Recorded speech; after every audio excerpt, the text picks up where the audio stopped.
ನಮಸ್ಕಾರ ಸರ್. ನಮಸ್ಕಾರ sir. Sir ಏನ್ ಸರ್ ಇದು? ಆ ಲೇಡಿ ನಿಮ್ಗೆ ಈ ಪ್ರಕರಣ ಗೊತ್ತಲ್ವಾ? ಗೊತ್ತು ಸರ್. ಅವರು ನೋಡಿ, ಇವರು ಕ್ಯಾಬ್ ಓನರ್ ಅಂತೆ, ಸ್ಥಳೀಯರಲ್ಲ, ಕ್ಯಾಬ್ ಓನರ್ ಅಂತ. ಇಲ್ಲ ಸರ್, ಅವರು ಯಾಕಂದ್ರೆ ನನ್ನ ಅವ್ರ ಹತ್ರ ಟ್ರಕ್ ಇತ್ತು, ಅವಾಗ ನಾನು ಡ್ರೈವರ್ ಒಂದೇ ಊರಲ್ಲಿ 12 ವರ್ಷದಿಂದ ನಾನು ಅಲ್ಲಿ.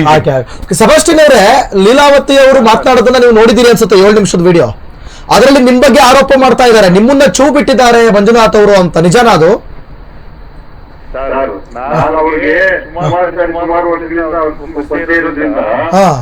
ಅವ್ರ ಮನೆಯಲ್ಲಿ ಏನೇ ಜಗಳ ಆಗಲಿ, ಏನೇ ಸಣ್ಣ ಪುಟ್ಟ ಜಗಳ ಆಗಲಿ, ಎಲ್ಲದಕ್ಕೂ ನನ್ನ ಬರ್ತಾ ಇದ್ದಾರೆ ಅವರು. ಆಗ ನಾನೇನ್ ಮಾಡ್ತಾ ಇದ್ದೆ, ಅವ್ರಿಗೆ ಎಲ್ಲ ಹೇಳಿ ಅವ್ರನ್ನ ಹೇಳಿ ಇವ್ರಿಗೂ ಅವ್ರ ಹೇಳಿ ಕಳ್ಸಿಕೊಡ್ತಾ ಇದ್ದೆ ಸರ್.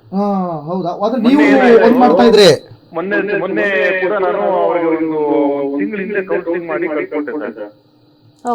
ನಂತರ ಮೊನ್ನೆ 31ನೇ ತಾರೀಕು ಇವ್ರು ಏನ್ ಮಾಡ್ಬಿಟ್ಟಿದ್ದಾರೆ, ಗಣೇಶ ಕೂರಿಸಿದ್ದಾರೆ ಅಂತ ಹೇಳಿ ಏನೋ ಇವ್ರಿಬ್ರಲ್ಲಿ ಏನೋ ವಾದ ವಿವಾದ ಬಂದ್ರೆ ನನ್ಗೆ ಫೋನ್ ಮಾಡಿದ್ರು, ಗಣೇಶನ ಹತ್ರ ಇದ್ದಾರೆ ಬರ್ತಾ ಇಲ್ಲ ಅಂತ ಹೇಳಿ.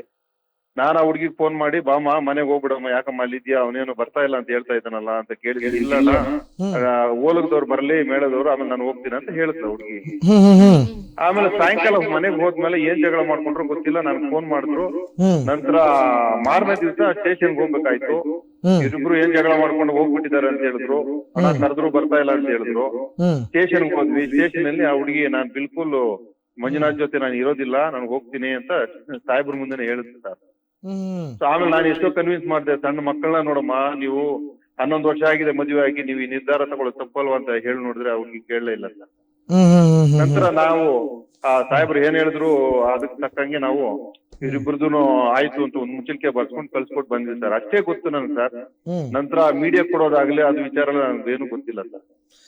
Okay sir. ಹುಡುಗಿ ನನ್ನ ದೂರಿ ಪಾಪ, ನನ್ನ ಅವ್ರು ಏನೇ ಕಷ್ಟ ಬಂದ್ರು ಅವ್ರಿಗೆ ನಾನೇ ಸ್ವಲ್ಪ ಮುಂದಾಳ ತೋರಿಸ್ಕೊಂಡು ಅವ್ರಿಗೆ ಹೆಲ್ಪ್ ಮಾಡ್ತಾ ಇದ್ದೆ ಸರ್.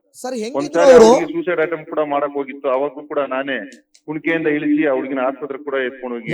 ಯಾಕೆ ಸೂಸೈಡ್ ಅಟೆಂಪ್ಟ್ ಮಾಡಕ್ ಹೋಗಿದ್ರು?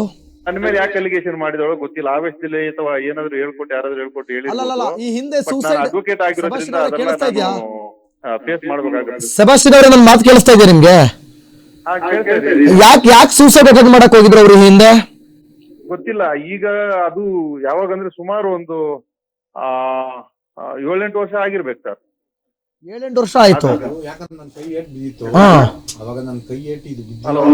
ಒಂದ್ ನಿಮಿಷ ಸೆಬಾಸ್ಟಿನ್ ಅವರೇ, ಈಗ ಏನ್ ಗೊತ್ತಾ, ಸೂಸೈಡ್ ಅಟೆಂಪ್ಟ್ ಮಾಡಿದ್ದು ಏನಾದ್ರು ಗಂಡನಿಂದ ಕಿರುಕುಳ ಅಥವಾ ಗಂಡನ ಫ್ಯಾಮಿಲಿಯಿಂದ ಕಿರುಕುಳ ಆ ತರದ ಏನಾದ್ರು ನಿಮ್ ಮಾಹಿತಿ ಬಂದಿದ್ಯಾ, ನಿಮ್ ಗಮನಕ್ಕೆ ಬಂದಿದ್ಯಾ? ಇಲ್ಲ ಸರ್, ಇಲ್ಲ. ಆಗ ನನಗೆ ನಾನು ಅಲ್ಲೇ ನಮ್ಮ ಅತ್ತೆ, ನಮ್ಮ ಸೋದರ ಮಾವನ ಮನೆಯಲ್ಲೇ ಇದ್ದಿದ್ದೀವ್ರು ಬಾಡಿಗೆಗೆ. ಅವ್ರ ಮನೇನು ಪಕ್ಕದ್ದೇ, ನೆಕ್ಸ್ಟ್ ಡೋರೇನೆ ಅವ್ರ ಮನೆ. ಅಲ್ಲಿದ್ದಾಗ ಇವ್ರು ಕಿಚ್ಕೊಂಡ್ರು, ಅವಾಗ ಓಡೋಗ್ ನೋಡಿದಾಗ ಇವ್ರಿಗೆ ಬಾಗಿಲು ಹಾಕೊಂಡ್ಬಿಟ್ಟಿತ್ತು ಸರ್. ಹೌದಾ? ಬಾಗಿಲು ಬೀಗ ನಾವು ಫೋರ್ಸ್ಫುಲ್ ಆಗಿ ಒಡೆದು ತೆಗೆದು ಹೋಗಿ ಒಳಗಡೆ ನೋಡಿದಾಗ ಈ ಹುಡುಗಿ ನೇತಾಡ್ತಾ ಇತ್ತು. ಇಮಿಡಿಯೇಟ್ ಆಗಿ ನಾನು ಕಾಲು ಎತ್ತಿಡ್ಕೊಂಡು ಕುಣಿಕೆ ಬಿಟ್ಟಿದ್ದೀವಿ ಸರ್. ಅಲ್ಲ, ಏನ್ ರೀಸನ್ ಅಂತ ಗೊತ್ತಿಲ್ವಾ ನಿಮ್ಗೆ? ಗೊತ್ತಿಲ್ಲ ಸರ್. ಇವ್ರು ಬೇರೆ ತಮಾಷೆಗೆ ಮಾತಾಡ್ಕೊಂಡೆ ಮಾಡ್ಕೊಳ್ತೀನಿ ನೋಡು ಅಂತ ಓಡಕ್ ಬಾಗಿಲು ಹಾಕೊಂಡ್ಬಿಟ್ಲು ಅಂತ ಹೇಳಿ. ಸಣ್ಣ ಪುಟ್ಟ ಜಗಳ ಸೀರಿಯಸ್ ಆಯ್ತದು? ಹೌದು ಸರ್. ಓಕೆ. ಇವ್ರು ಹೆಂಗೆ, ಮಂಜುನಾಥ್ ಅವ್ರು ಹೆಂಗೆ, ನಿಜವಾಗ್ಲೂ ಪ್ರೀತಿ ಮಾಡ್ತಾ ಇದ್ರಾ? ಇವರು ಆ ಬಿಗಿನಿಂಗ್ ಅಲ್ಲಿ ಬಂದಾಗಿಂದ ಬಹಳ ಚೆನ್ನಾಗಿ ನೋಡ್ಕೊಳ್ತಾ ಇದ್ದ ಸರ್. ಹುಡುಗ ಸ್ವಲ್ಪ ಮೊದ್ಲು ಕುಡಿತಾ ಇದ್ದ. ನಾನೇ ಇವನ್ನ ಬೈದು ಸಣ್ಣ ಮಕ್ಕಳನ್ನ ನೋಡು ಕುಡಿಬೇಡ ಅಂತ ಹೇಳಿ ಜಗಳ ಆದಾಗೆಲ್ಲ ಇವನ್ನ ಬೈದು ಈಗ ಸುಮಾರು ಒಂದ್ 2-3 ತಿಂಗಳಿಂದ ಇವ್ನು ಕುಡಿಯೋದು ಕೂಡ ಬಿಟ್ಟಿದ್ದ ಸರ್. ಬಹಳ ಚೆನ್ನಾಗಿ ನೋಡ್ಕೊಳ್ತಾ ಇದ್ದ. ಬಟ್ ಆ ಹುಡುಗಿಗೆ ಏನು ಯಾಕೆ ಈ ತರ ಮಾಡ್ತಾ ಇದ್ದಾಳೆ ಅಂತ ನನಗೆ ಅರ್ಥ ಆಗ್ತಾ ಇಲ್ಲ. ಅಲ್ಲ, ಕುಡಿಯೋದು ಅಂದ್ರೆ ಯಾವ ತರ? ನಾರ್ಮಲ್ ಆಗಿ ಕುಡಿದು ಬಂದ್ ಮಲ್ಕೊಳ್ಳೋದ ಅಥವಾ ಕುಡಿದು ಬಂದ್ ಜಗಳ ಮಾಡೋದು? ಎರಡೆರಡು ತರ ಇದೆ ಅದು.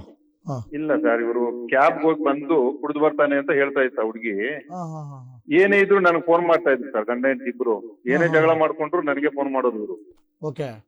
ಓಕೆ. ಕುಡಿದು ಬಂದೇನ್ ಗಲಾಟೆ ಮಾಡ್ತಾ ಇರ್ಲಿಲ್ಲ, ಕುಡಿದು ಬಂದು ಅವ್ರ ಪಡೆಗೆ ಅವ್ರು ಮಲಗ್ತಾ ಇದ್ರು. ಯಾವಾಗ್ಲಾರ ಒಂದ್ಸರಿ ಜಗಳ ಪಗಳ ಇರ್ತದಲ್ಲ ಸರ್, ಸಣ್ಣ ಪುಟ್ಟ ಜಗಳ. ಬಿಡಿ, ಅಯ್ಯೋ ಕುಡ್ದಿದ್ದಕ್ಕೆಲ್ಲ ನಾನು ಗಂಡನ್ ಬಿಟ್ಟು ಹೋಗ್ತೀನಿ ಅಂದ್ರೆ ನಾನು ಅದನ್ನೆಲ್ಲ ಒಪ್ಪೋದೇ ಇಲ್ಲ. ಹೇಳಿ. ಹೌದು ಸರ್. ಅದು ಯಾಕೆ ಈಗ ಮಾಡುತ್ತೋ ಹುಡುಗಿ ನನಗೆ ಅರ್ಥ ಆಗ್ತಲ್ಲ ಸರ್. ಅದಷ್ಟೇ ಅಲ್ದೇನು ನಮ್ಮನ್ನೆಲ್ಲ ಬೀದಿಗೆ ಹೇಳಿದ್ ಎಷ್ಟು ಸರಿ ಸರ್? ಅಲ್ಲ, ನಾನ್ ಹೇಳೋದು ನಿಮ್ ಜೊತೆ ಎಲ್ಲ ಚೆನ್ನಾಗಿದ್ರ ಅವರು? ಖಂಡಿತ ಸರ್. ನಾನು ಆ ಹುಡುಗಿ ನಮ್ಮ ಮಗಳ ತರನೇ ನೋಡ್ತಾ ಇದ್ದೆ ಸರ್. ಎಷ್ಟೋ ಸರಿ ಹೇಳಿದ್ದೀನಿ. ಮತ್ತೆ ಮಗಳ ತರ ನೋಡಿದೀರಾ, ಆದ್ರೂ ನಿಮ್ ಮೇಲೆ ಆರೋಪ ಮಾಡ್ತಿದ್ದಾರೆ. ಒಂದು ಇನ್ನೊಂದು, ನಿಮ್ಗೆಲ್ಲಾದ್ರೂ ಅನುಮಾನ ಇತ್ತ ಸರ್? ನಿಮ್ಗೇನಾದ್ರು ಅನ್ಸಿತ್ತಾ ಈ ಹುಡುಗಿ ಎಲ್ಲ ಒಂದ್ ಕಡೆ ದಾರಿ ತಪ್ತಾ ಇದ್ದಾಳೆ ಅಥವಾ ಇನ್ನೊಬ್ಬನ ಜೊತೆ ಒಲವಾಗಿದೆ ಅನ್ನೋದೇನಾದ್ರು ನಿಮ್ಗೆ ಗೊತ್ತಾಗ್ತಿತ್ತ ಮೇಲ್ನೋಟಕ್ಕೆ?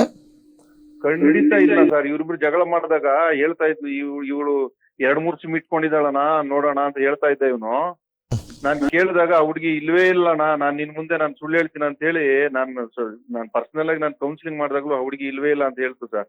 ಅವಾಗ ನಾನು ಇವ್ನಿಗೆ ಹೇಳ್ದೆ, ಸುಮ್ನೆ ಈ ಹುಡುಗಿ ಮೇಲೆ ನೀನು ದೂರ ಹಾಕ್ಬೇಡ, ಡೌಟ್ ಪಡ್ಬೇಡ, ಸಂಸಾರ ಹಾಳಾಗುತ್ತೆ, ಮಕ್ಕಳನ್ನ ಮುಖ ನೋಡ್ಕೊಂಡು ನೀವು ಜೀವನ ಮಾಡ್ಬೇಕು, ಮಕ್ಕಳಿಗೋಸ್ಕರ ನೀವು ಜೀವನ ಮಾಡ್ಬೇಕು ಅಂತ ಹೇಳಿ ಬುದ್ಧಿ ಹೇಳಿ ಕಳ್ಸಿಕೊಡ್ತಿದ್ವಿ. ಆಗ ಮತ್ತೆ ಅವರು ಸರಿ ಆದ್ರು, ಯಾರು ಮಂಜುನಾಥ್ ಅವರು? ಸರಿ ಹೋದ್ರು ಸರ್. ಓಕೆ, ಈಗ ಏನ್ ಹೇಳಕ್ ಬರ್ತೀರಾ? ಫೈನಲ್ ಆಗಿ ಏನ್ ಹೇಳ್ತೀರಾ? ನಿಮ್ಮ ಸ್ನೇಹಿತ ಮಂಜುನಾಥ್ ಅವ್ರಿಗೆ ಏನ್ ಹೇಳಕ್ ಇಷ್ಟಪಡ್ತೀರಾ ಸರ್? ನೀವೇನಾದ್ರೂ ಅವ್ರ ಜೊತೆ ಒಂದಾಗಿ ಮತ್ತೆ ಬರ್ಲಿ ಅಂತ ಆಸೆ ಪಡ್ತೀರಾ? ಏನ್ ಕತೆ, ನಿಮ್ಮ ಅಭಿಪ್ರಾಯ ಏನು? ಒಳ್ಳೆ ಬರ್ದೇ ಇದ್ರೆ ಒಳ್ಳೇದಾ ಅಥವಾ ಹಿಂಗೆ ಇದ್ರೆ ಒಳ್ಳೇದಾ, ಹೆಂಗೆ? ಬಟ್ ಇವ್ರು ಬೇಕೇ ಬೇಕು ಅಂತ ಆಟ ಹಿಡಿದು ಕೂತ್ಬಿಟ್ಟಿದ್ದಾರೆ ಸರ್. ಈಗ ಪ್ರತಿಯೊಬ್ಬರಿಗೂ ಈಗ ಫೋರ್ಸ್ಫುಲ್ ಆಗಿ ಸಂಸಾರ ಮಾಡಕ್ ಹೆಂಗೆ ಆಗುತ್ತೆ ಸರ್, ಕಷ್ಟ ಆಗುತ್ತೆ. ಅವ್ರ ಇಚ್ಛೆ ಇದ್ರೆ, ಇವನಿಗೆ ಇಚ್ಛೆ ಇದೆ ಸರ್, ನಾನು ಆ ಹುಡುಗಿ ಏನೇ ಆಗಿದ್ರು ಪರವಾಗಿಲ್ಲ, ಅವ್ಳು ನನ್ನ ಹೆಂಡತಿನೇ, ನಾನು ಅವಳ ಜೊತೆ ಸಂಸಾರ ಮಾಡ್ತೀನಣ್ಣ ಅಂತ ಹೇಳ್ತಾನೆ. ಅವ್ರಿಗೂ ಅದೇ ತರ ಮನ್ಸಿದ್ದು ಬಂದು ಸಂಸಾರ ಮಾಡಿದ್ರೆ, ಆ ಮಕ್ಳಿಗೋಸ್ಕರ ಜೀವನ ಮಾಡಿದ್ರೆ ನಮ್ಗೆ ತುಂಬಾ ಖುಷಿ ಅಲ್ವಾ ಸರ್? Okay okay okay. ಸಣ್ಣ ಮಕ್ಕಳು ಸರ್, ಅವ್ರಿಗೋಸ್ಕರ ಸಣ್ಣ ಮಕ್ಕಳು ಸರ್ ಅವರು. ಓಕೆ ಸೆಬಾಸ್ಟಿನ್ ಅವರೇ, ನೀವು ಆ ಸಣ್ಣ ಮಕ್ಳು ಇರುವಾಗ ನಿಮ್ ತಂದೆ ತಾಯಿ ಅದೇ ತರ ನಿಮ್ಗೆ ಈ ತರ ಬೀದಿ ಪಾಲ್ ಮಾಡಿದ್ರೆ ಏನ್ ಮಾಡ್ತಾ ಇದ್ರಿ ಅಂತ ಕೇಳಿದ್ದೀನಿ ಸರ್ ನಾನು ಸ್ಟೇಷನ್ ಅಲ್ಲಿ. ನಿಜವಾಗ್ಲೂ ಬೇಜಾರಾಗುತ್ತೆ. ಮತ್ ಅವರೊಂದಷ್ಟು ಆರೋಪಗಳನ್ನ ಮಾಡ್ತಾ ಇದ್ದಾರೆ, ನನಗೆ ಹಿಂಸೆ ಕೊಡ್ತಿದ್ದ, ನನಗೆ ಹೊಡಿತಿದ್ದ, ಕುಡಿತಿದ್ದ, ಹಾಗೆ ಹೀಗೆ ಅಂತೆಲ್ಲ. ನಾನು ಅದಕ್ಕೆ ಬಿಟ್ಟು ಹೋದೆ, ನನ್ನ ಕೈಲಿ ಅವನ ಜೊತೆ ಆಗ್ಲೇ ಇಲ್ಲ ಬದುಕಕ್ಕೆ ಅಂತ ಒಂದಷ್ಟು ಮಾತಾಡಿದ್ದಾರೆ ಲೈವ್ ಅಲ್ಲಿ. ಮಾಡಿದ್ದಾರೆ ಸರ್, ಮಾತಾಡಿದ್ದಾರೆ. ಬಟ್ ನನಗೂ ಅವರು ಲಾಸ್ಟ್ ಟೈಮ್ ನಾನು ಯಾವಾಗ 31ನೇ ತಾರೀಕು ಮುಂಚೆ ಒಂದ್ ದಿವಸ ಕುತ್ಕೊಂಡು ಮಾತಾಡುವಾಗ ಇದೇ ಮಾತು ಹೇಳ್ತಾ ಹುಡುಗಿ, ನನಗೆ ಇಷ್ಟ ಇಲ್ಲ ಇವ್ರ ಜೊತೆ ಸಂಸಾರ ಮಾಡಕ್ ಅಂದಾಗ ನಾನು ಸ್ವಲ್ಪ ಕೋಪದಿಂದ ಮಾತಾಡ್ದೆ. ಏನ್ ತಿಳ್ಕೊಂಡಿದ್ದೀರಮ್ಮ ನೀವು, ಸಂಸಾರ ಅಂದ್ರೆ ಮಕ್ಕಳನ್ನೆಲ್ಲ ಬೀದಿ ಪಾಲ್ ಮಾಡಿ ನೀವು ಎಲ್ಲಿ ಹೋಗ್ತೀಯ ನೀನು, ಹೋದ್ರು 2 ದಿನ 3 ದಿನ ಇದ್ದು ಉಪ್ಸ್ಕೊಂಡು ಉಪ್ಪು ಹಾಕ್ಸ್ಕೊಂಡು ಬರ್ತೀಯ ನೀನು ಅಷ್ಟೇ ಅಂತ ಹೇಳಿ ಬೈದಿದ್ದಕ್ಕೆ ಆ ಹುಡುಗಿ ಆಯ್ತಣ್ಣ ತಪ್ಪಾಯ್ತು ಅಂತ ಒಪ್ಕೊಂಡು ಸುಮ್ನಾಗಿತ್ತು sir. Okay thank you Sebastian ಅವರೇ, ನಮ್ಮ ರೆಬೆಲ್ ಟಿವಿ ಜೊತೆ ನೀವು ಮಾತನಾಡೋದಕ್ಕಾಗಿ.